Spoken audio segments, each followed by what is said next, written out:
Good morning and welcome to our listeners. Annikie, baie welkom. We are kicking off our second season, and it's very exciting that we're already starting out with the English. From my side, Charles Collins, I'm involved with the care unit, and this is also the venture that we are pursuing alongside with the Groenkloof Foundation. And the series is called All Things Groenkloof for the reason that it deals with affairs that have an impact on our community. For today, we are going to be discussing a few elements that might be informative. Some of you might, in passing, have heard some of the information. If you are new to Groenkloof, this will be a way for you to also just take note of some of the services that we'll be discussing. And then in general, I think we are going to touch on the whole idea of Groenkloof and what it means to people. Now, for today, I would like to welcome Dawn Potgieter. She is one of our Gardens, Groenkloof Gardens residents. Dawn, welcome, and thank you for visiting with us. Thank you. It's a pleasure. I always start, and I'm always fascinated to see, all the stories that as people come into Groenkloof. Tell us a little about yourself. Where did you originate from, and how long have you been in Groenkloof? Well, maybe it's easier to start with how long have you been in Groenkloof? 2 years, but we have been in George for the last 10. Okay. So we knew about Groenkloof, the good reputation, and we've been keeping our eye on it ever since we've been here, knowing at some stage you're going to have to go into retirement. Yes. Okay. So you saw the signs, and obviously you looked through some information as part of that process. Why Groenkloof? Can you remember why you made that decision? Well, I suppose it was because a friend of ours had her mother living in Groenkloof in Grootbrak. And the good vibes we got from there, they were very happy with her care. That's good to hear. I did end up going to most of the retirement places, 9 years ago, looking for somewhere for my dad in frail care. Right. Okay. And Groenkloof had the right vibes when I came in. Well, he never needed to come in here. Yeah. Well, it is. It does form an impression. A lot of our guests so far have mentioned, that they were struck by a particular feeling that they had. And a lot of that related to the way that the community is structured, but also the people they met. Anybody stand out during that process that you had an interaction with? I didn't have much of an interaction at that time. It was the frail care was fairly new here then. Yes, indeed. And I felt it was nice and big and airy and spacious. And you weren't cramming a whole lot of people into a little corner. That suited me fine.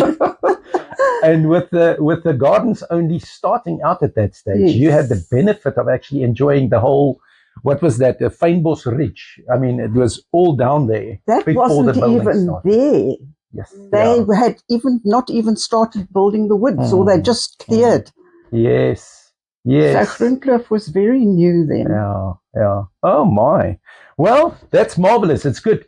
Tell us a little about the chapter that preceded that. Where did you move from? We moved from a farm outside Potchefstroom. Okay. All right. Interesting. And there's also a cultural change that I would presume moving down here. Should I not touch on that? Very, very much so. But we've been rolling stones. We've lived all over the country. Oh my word! Yeah. But I'm originally from the Cape. All right. So it's coming back home again. Yes. And in more ways than one, I would presume. Because in terms of just finding your feet here in the community, like you said, I mean, you came back to George 10 years ago. Yes. Okay. Right. Well, I was more Simonstown, Cape Town area. But no, life down here is we're living in a bubble and thoroughly enjoying it. Yeah. Well, that's marvelous. It's marvelous. That's why we opt to be here. Definitely. So in terms of the address, you still thoroughly persuaded that you did the right thing. Oh, most definitely. Most definitely.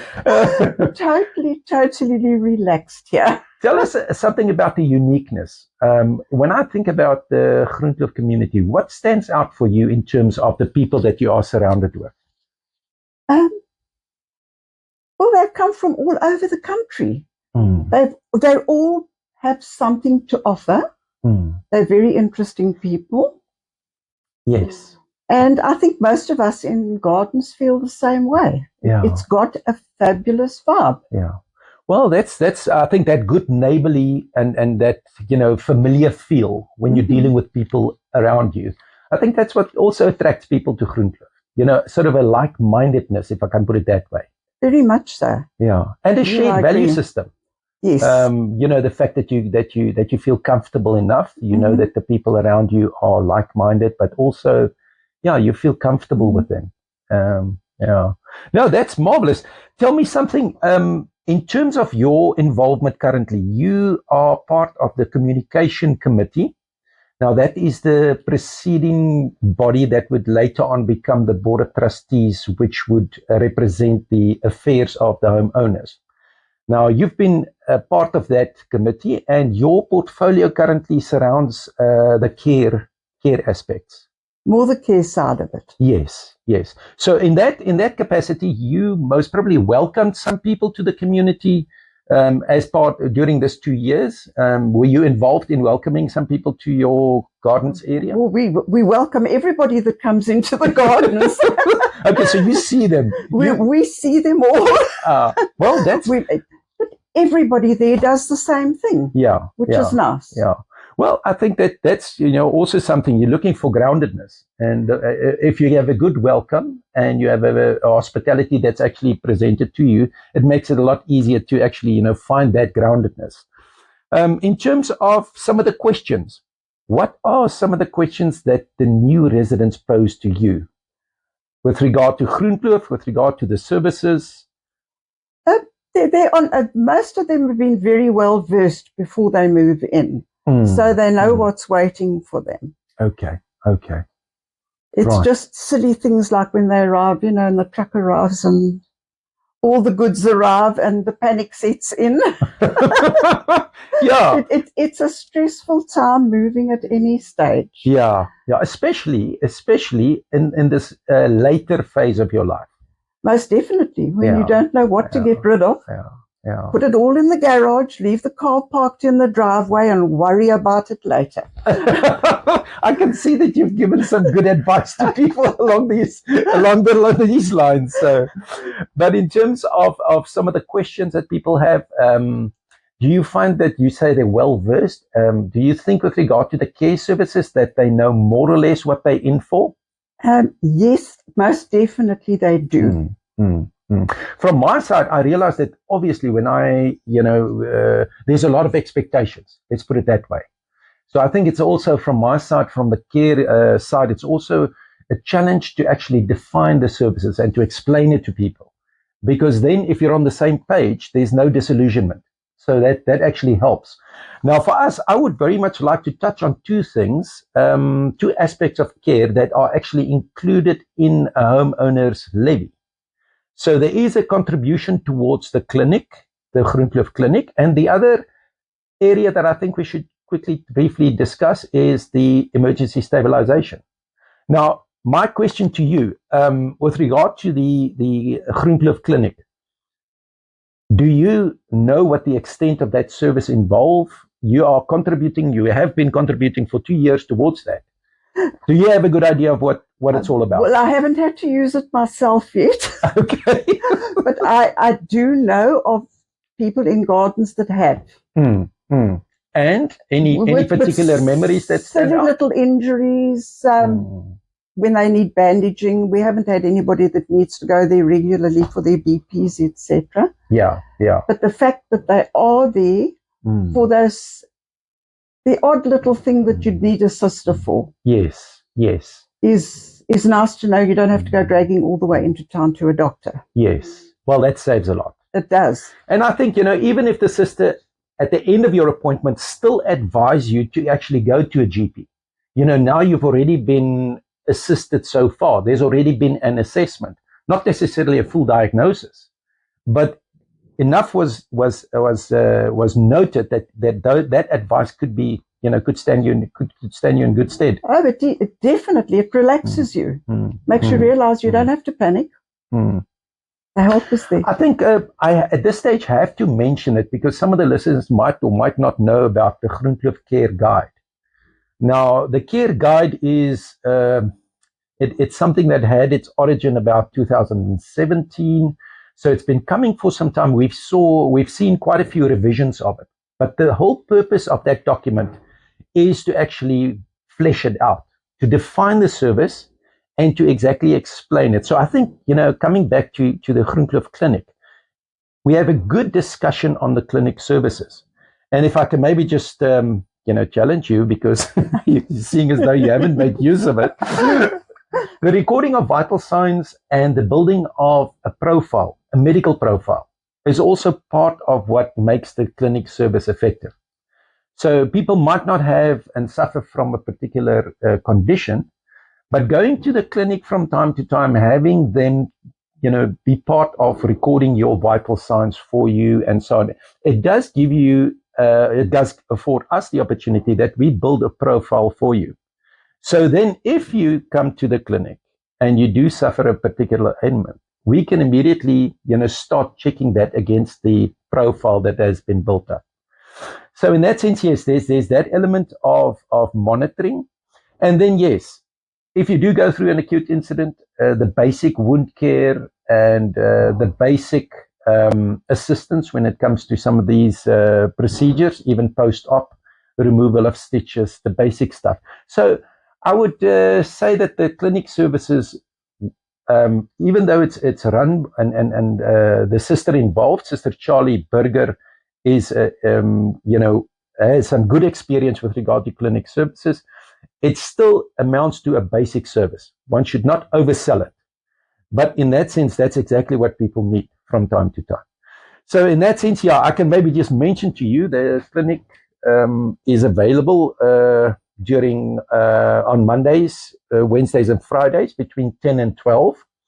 And on Tuesdays and Thursdays, it's more toward the afternoon from 2 onward.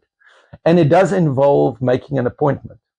Now, if I challenge you, do you know which number to call to make an appointment? We all have a list. Oh, you have a list? Of all the emergency numbers. Okay. Which should be kept in a handy place near your phone. Yes. But okay. Sister Charlie Burger's clinic number is 4911 on the internal line. Don't ask me for her cell number. Okay. I'm going to comment on that. The 4911 number, even though you could reach the clinic there, is more towards the observation room. So in terms of the CCTV monitoring, you would find that the observation room is actually, and the reason why we chose that number is that 911 is the international emergency number. So in terms of the full description, 4911 would take you to the observation room, but if you want to go directly to the clinic, it's 4811. So we need to rectify that on your telephone list, and it's very good. And then I'm going to supply you with a second, and the listeners with a second number, which is actually a WhatsApp number. Now, the reason why I'm emphasizing that is that we do find people commenting that they get a good response if they send a request for a particular appointment, and Sister Charlie is then afforded the opportunity to return and confirm whether that is available.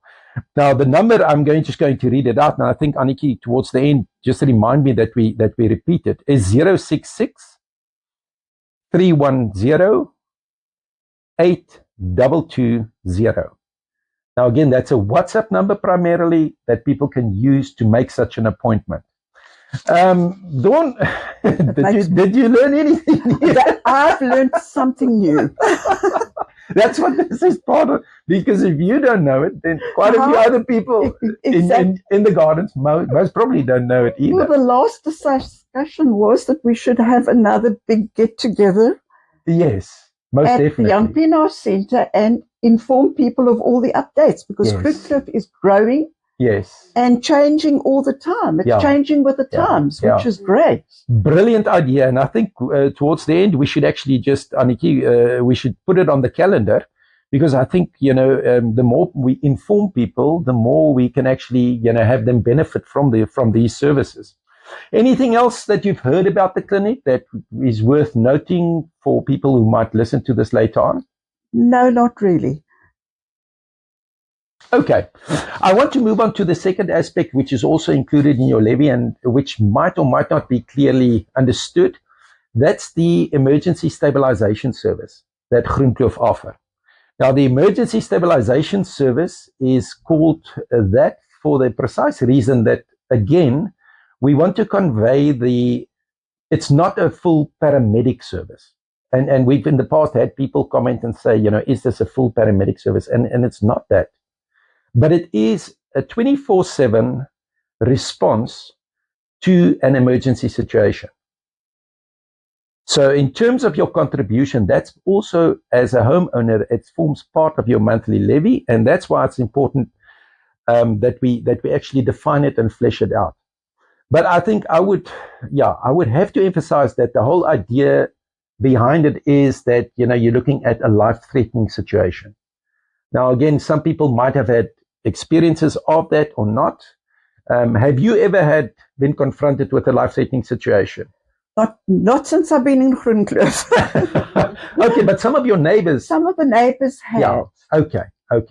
And in terms of the way that was handled and the way it was perceived by the residents, the fellow residents? I must say they've all been very impressed with the quick response. That little story, though, just remember to hold your panic button in until the red light shines. Yes. Otherwise, it's not registering. Very important. Very, very important. And while we're on that topic, I actually want to emphasize, because we did actually do a nice layout of the 3-step procedure. And we laminated that, and we refer to that as the fridge magnet. Yes, and I think people need to realize that fridge magnet is a big white page with all the information, because they look in the box for a little magnet. No. In terms of that, yes. But I think it's important because when panic strikes, experience have taught us people just shut down. So in that sense, realizing that there is a place to go, even if you're in the neighbor's house and they're experiencing the emergency, and that 90% of the chance would be for you to be able to run to the fridge and to just follow the steps involved.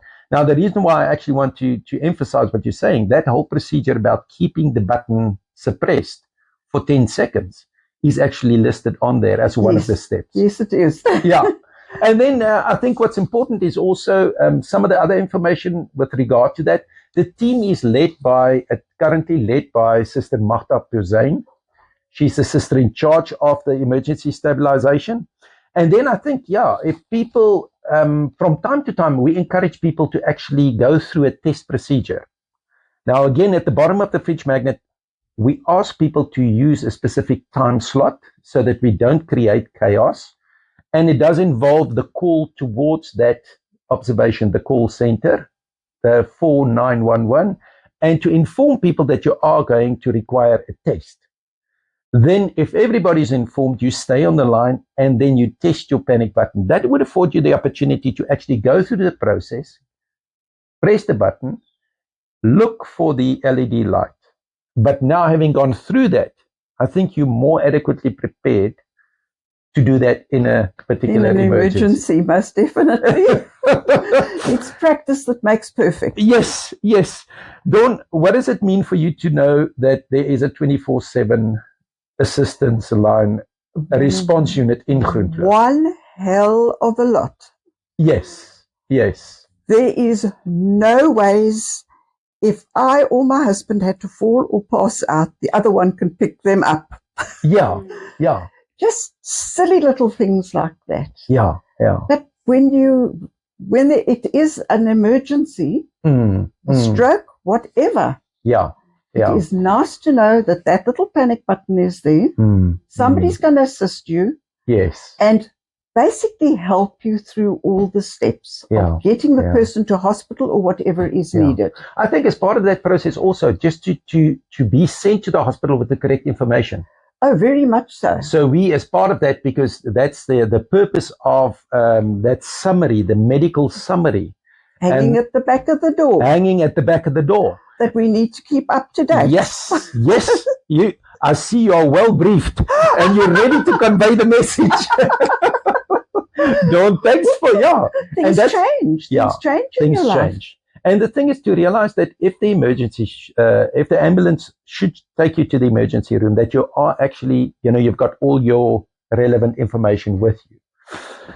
Never mind that and that special little bag that you need. Oh, yes. That's got your medical aid copy of your medical aid card and your ID and some toiletries and some jammies and you're away to go.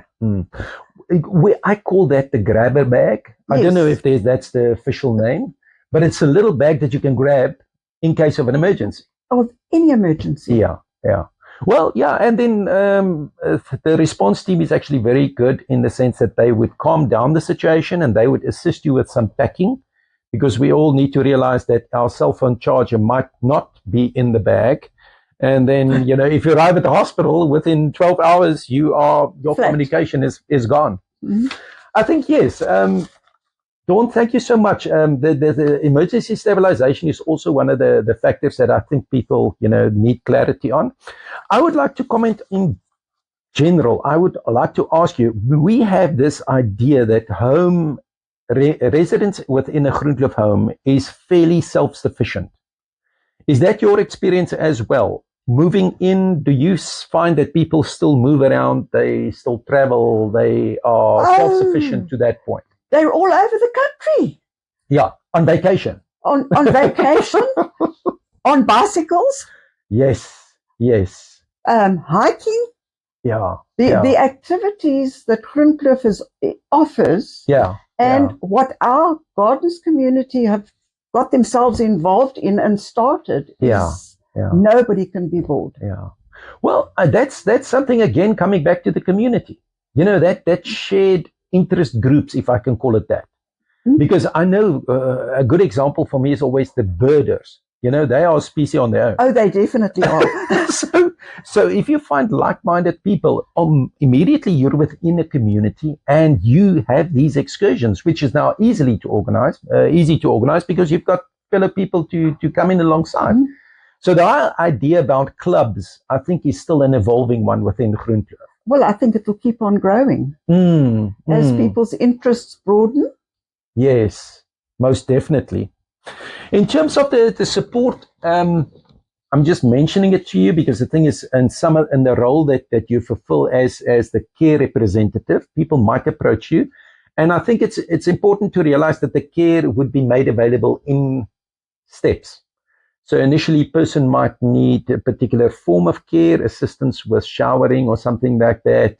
And that might very well grow into more and more. But I think it's important to note that this structured approach, the care model involves meeting the resident where they're at with regard to their own care need.